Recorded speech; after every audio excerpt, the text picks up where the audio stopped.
Good morning. कैसे हैं आप लोग? आशा करते हैं आप सब लोग बहुत अच्छे होंगे। पिछला क्लास में हम इलेक्ट्रोस्टैटिक में 2 चैप्टर पढ़ना है। पहला चैप्टर है वैद्युत आवेश एवं क्षेत्र और दूसरा चैप्टर है वैद्युत धारिता एवं विभव या वैद्युत वैभव एवं धारिता, यह हमारे चैप्टर का नाम है। तो फर्स्ट चैप्टर हमारा कंप्लीट हो गया है वैद्युत आवेश एवं क्षेत्र के बारे में। तो आप सब लोग वैद्युत आवेश एवं क्षेत्र का सेट प्रैक्टिस जरूर करिए। सेट प्रैक्टिस का लिंक कल हमने आपको आपके ग्रुप में शेयर कर दिया था, टेलीग्राम ग्रुप में भी शेयर कर दिया था, साथ ही साथ आपके कोचिंग के ऐप में भी हमने लिंक शेयर कर दिया था। आप कोचिंग के ऐप से जाकर के भी सेट प्रैक्टिस कर सकते हैं। साथ ही साथ आप टेलीग्राम ग्रुप पर भी लिंक शेयर किए हैं, वहां से भी आप सेट प्रैक्टिस कर सकते हैं। तो सब लोग चैप्टर 1 का सेट प्रैक्टिस करिए, खूब करिए, मजेदार ढंग से करिए। न्यूमेरिकल उसका बनता रहेगा। अभी तक 5 संडे के क्लास में न्यूमेरिकल बना चुके हैं। तो यहाँ से आज हम लोग नया चैप्टर स्टार्ट करेंगे, NCERT second chapter, NCERT chapter number 2। यहाँ जो हमारा चैप्टर स्टार्ट होगा वो एनसीईआरटी चैप्टर नंबर 2 स्टार्ट होगा। भाभी यहाँ से हम लोग एनसीईआरटी चैप्टर नंबर 2 पढ़ेंगे। चैप्टर 2 का नाम है स्थिर वैद्युत विभव एवं धारिता।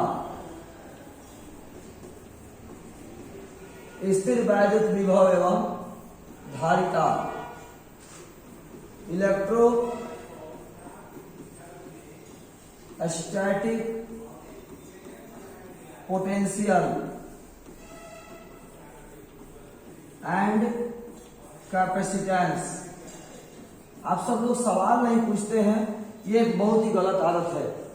आप सब लोग सवाल खूब पूछिए, जहां भी प्रॉब्लम हो, थोड़ा सा भी प्रॉब्लम हो, सवाल जरूर पूछिए और नोट्स बनाते चलिए। ये आपका एनसीईआरटी का चैप्टर नंबर 2 है। ऐसे आपका नोट्स का पीडीएफ भी मिल जाएगा, लेकिन आपका कॉपी का नोट्स रहेगा तो ज्यादा अच्छा रहेगा।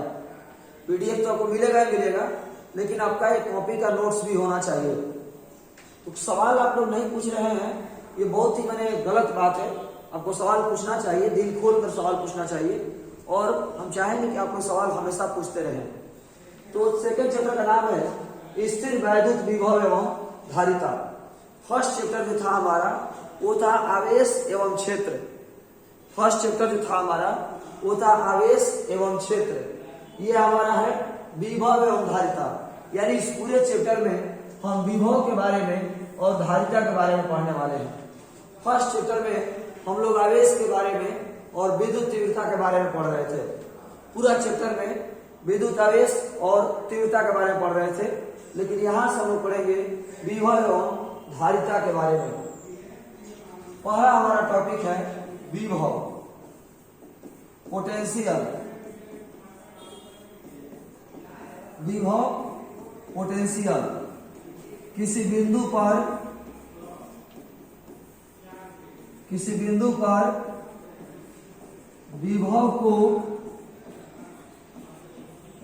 निम्न प्रकार से परिभाषित किया जा सकता है।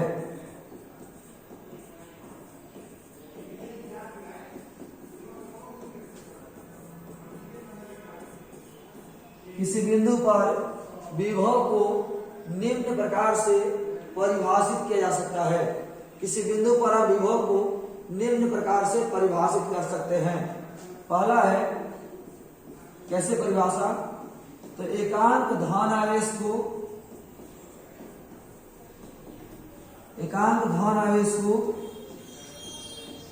अनंत से किसी बिंदु पर लाने में किया गया कार्य। एकांक धन आवेश को अनंत से किसी बिंदु पर लाने में किया गया कार्य, उस बिंदु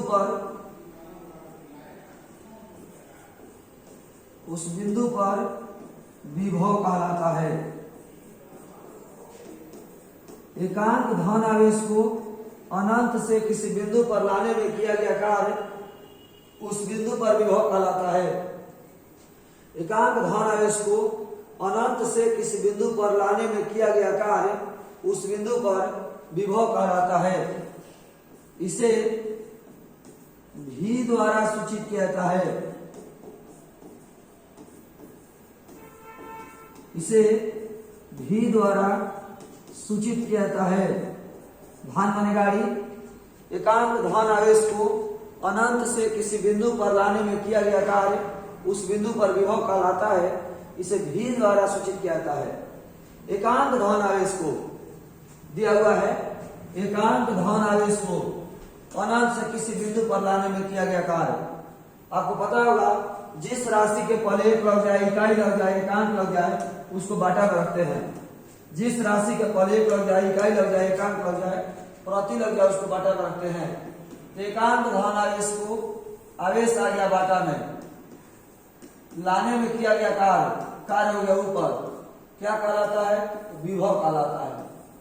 विभव बराबर कार्य बटा आवेश, V बराबर W/Q, V बराबर W/Q।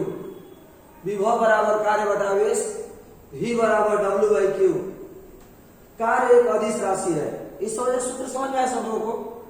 एकांक धन आवेश को, तो एकांक धन आवेश है, आवेश के पहले एकांक वर्ड आया है। जिस राशि के पहले एक लग जाए, इकाई लग जाए, एकांक लग जाए, प्रति लग जाए, उसको बाटा में रखते हैं। तो एकांक वर्ड आ गया, एकांक वर्ड आ गया आवेश के पहले, तो आवेश आ गया बाटा में, लाने में किया गया कार्य हो गया ऊपर, क्या कहलाता है? विभव कहलाता है। तो विभव बराबर कार्य बटा आवेश, V बराबर W/Q। कार्य एक अदिश राशि है, आवेश एक अदिश राशि है। ऊपर भी अदिश, नीचे भी अदिश, तो स्वाभाविक सी बात है विभव एक अदिश राशि है। विभव एक अदिश राशि है। विभव एक अदिश राशि है। इसके SI मात्रक, इसके SI मात्रक, कार्य का मात्रक जूल, आवेश का मात्रक कूलाम। इसके SI मात्रक जूल प्रति कूलाम होता है। इसका SI मात्रक जूल प्रति कूलाम होता है। जूल प्रति कूलाम को वोल्ट कहते हैं। अतः विभव का SI मात्रक, विभव का SI मात्रक वोल्ट होता है। विभव एक अदिश राशि है। इसके SI मात्रक जूल प्रति कूलाम कहते हैं। जूल प्रति कूलाम होता है। जूल प्रति कूलाम को वोल्ट कहते हैं। अतः विभव का SI मात्रक वोल्ट होता है। तथा इसकी विभव,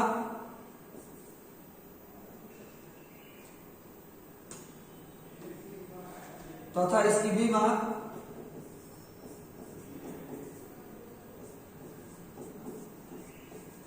तथा इसकी विभव कार्य का विभव हो गया mL² T इनवर्स 2। आवेश का विभव हो गया IT। T के पावर 1 है, ऊपर जाएगा -1 और -2 पहले से है, तो -T। I की पावर 1 है, ऊपर जाएगा -1। तथा इसकी विभव mL² T inverse 3 I inverse होता है। विभव एक अदिश राशि है। इसके SI मात्रक जूल प्रति कूलाम होता है। जूल प्रति कूलाम को वोल्ट कहते हैं। अतः विभव का SI मात्रक वोल्ट होता है। तथा इसकी विभव mL² T inverse 3 I inverse होता है। विभव एक अदिश राशि है। इसका SI मात्रक जूल प्रति कूलाम होता है।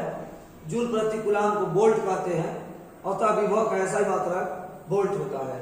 तथा इसकी विभव mL² T inverse 3 I inverse होता है। यह हमारा विभव के बारे में हो गया। यहाँ हमारा विभव का परिभाषा है, किसी बिंदु पर विभव को निम्न प्रकार से परिभाषित किया जा सकता है। एकांक धन आवेश को अनंत से किसी बिंदु पर लाने में किया गया कार्य उस बिंदु पर विभव कहलाता है। विभव को भी द्वारा सूचित किया जाता है। विभव एक अदिश राशि है। इसका SI मात्रक जूल प्रति कूलाम होता है। जूल प्रति कूलाम को वोल्ट कहते हैं। इसीलिए विभव का ऐसा ही मात्रक वोल्ट होता है तथा इसकी बीमा ml square t inverse 3 I inverse होता है। बात आती है विभव के बारे में। जिस राशि के पहले एक लग जाए, इकाई लग जाए, एकांक लग जाए, प्रति लग जाए, उसको बाटा में रखते हैं। जिस राशि के पहले एक लग जाए, इकाई लग जाए, एकांक लग जाए, प्रति लग जाए, उसको हम बाटा में रखते हैं। तो आवेश के पहले इकाई लगा हुआ है, इसलिए आवेश आ गया बाटा में, कार्य हो गया ऊपर। तो विभव बराबर कार्य बटा आवेश, V बराबर W/Q। आगे देखते हैं, चूंकि V बराबर W/Q, तो W बराबर Q इंटू V, V बराबर W/Q, तो W बराबर Q इंटू V। कार्य बराबर आवेश गुना विभव,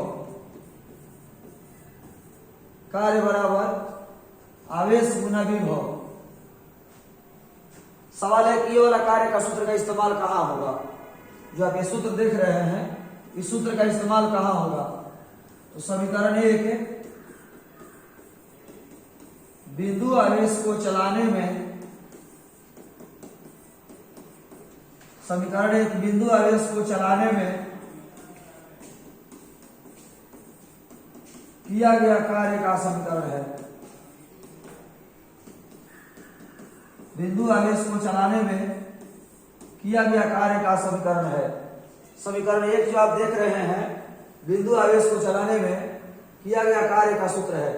कहीं भी यदि आवेश को चला रहे हैं आप, तो आवेश को चलाने में किया गया कार्य का सूत्र होता है W बराबर Q इंटू V। हम चाहेंगे इस सूत्र को आप ध्यान से देख लीजिएगा, क्योंकि आगे जाकर हम ये पढ़ाने वाले हैं। W बराबर 1/2 Q इंटू V। दोनों ही सूत्र लगभग मिलता जुलता है, लेकिन दोनों का इस्तेमाल अलग अलग जगहों पर होता है। वहां W बराबर Q इंटू V है, यहाँ W बराबर 1/2 Q इंटू V है।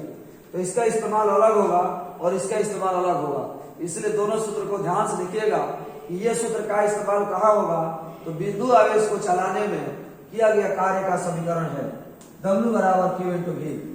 बिंदु आवेश को चलाने में किया गया कार्य का सूत्र है W बराबर Q इंटू V। बिंदु आवेश को चलाने में किया गया कार्य का सूत्र है W बराबर Q इंटू V। आगे बढ़ते हैं, ध्यान दीजिएगा, नोट में चलते हैं।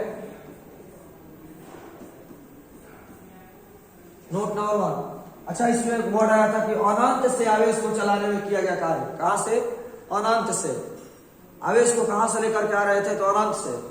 अनंत वर्ड बाद मैथ के लिए अलग होता है, फिजिक्स के लिए अलग होता है, हिंदी संस्कृत के लिए अलग होता है। मैथ के लिए अनंत का मतलब होता है 1/0।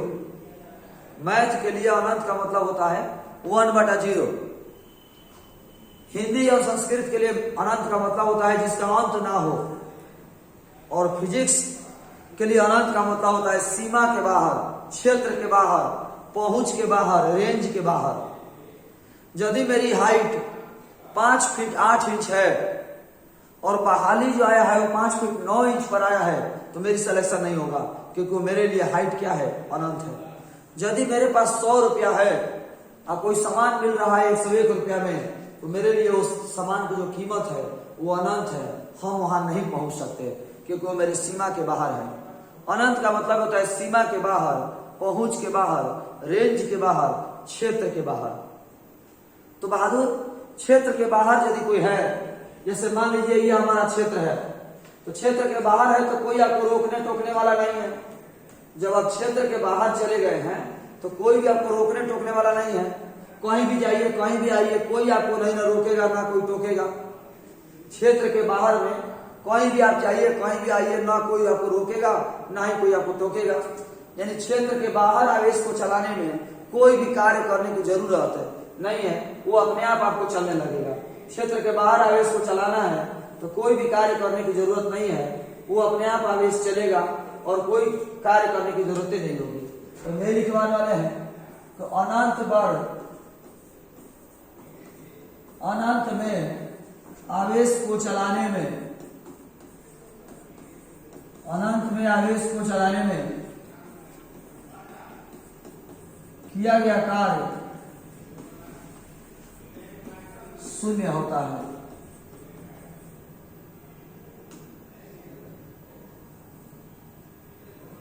अनंत में आवेश को चलाने में किया गया कार्य शून्य होता है। यदि आप आवेश को अनंत पर चला रहे हैं तो अनंत पर आवेश को चलाने में कोई भी रोक टोक नहीं होगा, अनंत पर आवेश को चलाने में कोई कार्य नहीं होगा। और जब कोई कार्य नहीं होगा तो V बराबर W/Q होता है, V बराबर W/Q होता है। और जब कार्य 0 होगा तो 0/Q हो जाएगा, मतलब 0 हो जाएगा। यानी अनंत पर विभव का मान शून्य होता है। अनंत पर विभव का मान शून्य होता है। अनंत पर विभव का मान शून्य होता है। अनंत पर विभव का मान कितना होता है? शून्य होता है। अनंत में आवेश को चलाने में किया गया कार्य शून्य होता है। यानी अनंत पर कोई चूंकि रोकने टोकने वाला नहीं है, इसलिए अनंत पर आवेश को चलाने में कोई भी कार्य नहीं होता है। और जब कोई कार्य नहीं होगा तो स्वाभाविक सी बात है अनंत पर विभव का मान भी शून्य होता है। सीमा के बाहर, क्षेत्र के बाहर, रेंज के बाहर, पहुंच के बाहर विभव का मान शून्य होता है। तीसरा पॉइंट है, आप जानते होंगे कि पृथ्वी इलेक्ट्रॉन का भंडार है, पृथ्वी इलेक्ट्रॉन का महासागर है। और इलेक्ट्रॉन हमेशा चलते हैं, इलेक्ट्रॉन चलते हैं तो आवेश चलता है, आवेश चलता है तो धारा बहती है। मतलब पृथ्वी के अंदर धाराएं बहती हैं। और जब पृथ्वी के अंदर धारा बहती है तो जब हम लोग पृथ्वी पर नंगे पांव चलते हैं तो हम लोगों को करंट क्यों नहीं मारता? पृथ्वी पर जब हम नंगे पांव चलते हैं तो हम लोग को करंट क्यों नहीं मारता? पृथ्वी पर जब हम लोग नंगे पांव चलते हैं तो आखिर हम लोग को करंट क्यों नहीं मारता? पृथ्वी इलेक्ट्रॉन का भंडार है, पृथ्वी पर इलेक्ट्रॉन का भंडार है। और इलेक्ट्रॉन हमेशा चलता है, इलेक्ट्रॉन चलता है तो आवेश चलता है, आवेश चलता है तो धारा बहती है। तो पृथ्वी के अंदर धाराएं बहती हैं, तो धारा बहती है तो हम लोग को झटका क्यों नहीं लगता, करंट क्यों नहीं मारता? तो बहादुर इसका जवाब ये है कि जो हम लोग को झटका लगता है वो करंट की वजह से नहीं, वोल्टेज की वजह से लगता है। जो हम लोग को झटका लगता है, जो हम लोग को लाइन मारता है, वो करंट नहीं मारता, वो वोल्टेज मारता है। जितना ज्यादा वोल्टेज होगा उतना हमें जोर का झटका लगेगा, जितना कम वोल्टेज होगा उतना कम झटका लगेगा। तो पृथ्वी का वोल्टेज 0 होता है, इसीलिए हम लोग को करंट बहने के बावजूद भी झटका नहीं लगता। पृथ्वी का विभव शून्य होता है, पृथ्वी का विभव शून्य होता है, पृथ्वी का विभव शून्य होता है। बहादुर, पृथ्वी का विभव शून्य होता है, पृथ्वी का वोल्टेज जो है 0 होता है। ये आपको याद रखना होगा, क्योंकि पृथ्वी का वोल्टेज 0 है। यही कारण है कि पृथ्वी के अंदर करंट बहने के बावजूद हम लोग को पृथ्वी पर झटका नहीं लगता है। ये रहा आपका विभव के बारे में। अभी तक हमने आपको बताया विभव की परिभाषा, उसके बाद विभव का सूत्र, विभव के मात्रक एवं बीमा। इसके बाद W बराबर Q इंटू V, इस सूत्र का इस्तेमाल कहाँ होगा? बिंदु आवेश को चलाने में कहीं भी यदि कार्य दिया गया हो, बिंदु आवेश को चलाने में कार्य निकालना हो तो हम इस सूत्र का इस्तेमाल करेंगे। W बराबर Q इंटू V, कार्य बराबर आवेश गुना में विभव। इसके बाद अनंत में आवेश को चलाने में किया गया कार्य शून्य होता है। यदि आवेश को अनंत पर चलाते हैं तो अनंत पर आवेश को चलाने में किया गया कार्य शून्य होता है, क्योंकि अनंत पर कोई रोकने टोकने वाला नहीं होता है। अनंत पर विभव का मान शून्य है, क्योंकि जब कार्य 0 होगा तो स्वाभाविक सी बात है विभव का मान भी 0 होगा। और पृथ्वी के अंदर करंट बहने के बावजूद भी झटका क्यों नहीं मारता? क्योंकि पृथ्वी का वोल्टेज शून्य होता है। पृथ्वी के अंदर करंट बहने के बावजूद भी झटका क्यों नहीं मारता? क्योंकि पृथ्वी का वोल्टेज शून्य होता है। अब हम बात करते हैं विभवांतर के बारे में। अभी तक बात कर रहे थे विभव के बारे में, अब हम बात करेंगे विभवांतर के बारे में। पोटेंशियल डिफरेंस,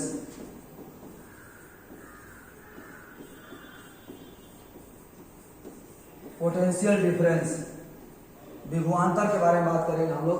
पोटेंशियल डिफरेंस के बारे में बात करेंगे। दो बिंदुओं पर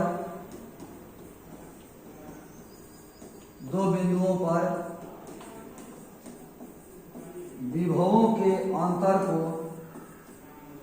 दो बिंदुओं पर विभवों के अंतर को विभवांतर कहते हैं। दो बिंदुओं पर विभवों के अंतर को क्या कहते हैं? विभवांतर। नाम से स्पष्ट है विभवांतर। विभव के अंतर को हम विभवांतर कहते हैं। विभव के अंतर को हम क्या कहते हैं? विभवांतर कहते हैं। तो दो बिंदुओं पर विभवों के अंतर को हम विभवांतर कहते हैं। यहीं से आप लोग थोड़ा सा ध्यान दीजिएगा। अच्छा बहादुर, एक बिंदु यहाँ है और जहां पर विभव हमारा 0 होगा, और एक बिंदु यहाँ है जहां विभव हमारा भी है। तो क्या ये विभवांतर हुआ? यहां से यहां लेके आएंगे तो क्या विभव का अंतर होगा? नहीं होगा, क्योंकि यहाँ पर 0 है और यहाँ पर एक बिंदु है। तो ये विभव होगा, न कि विभवांतर होगा।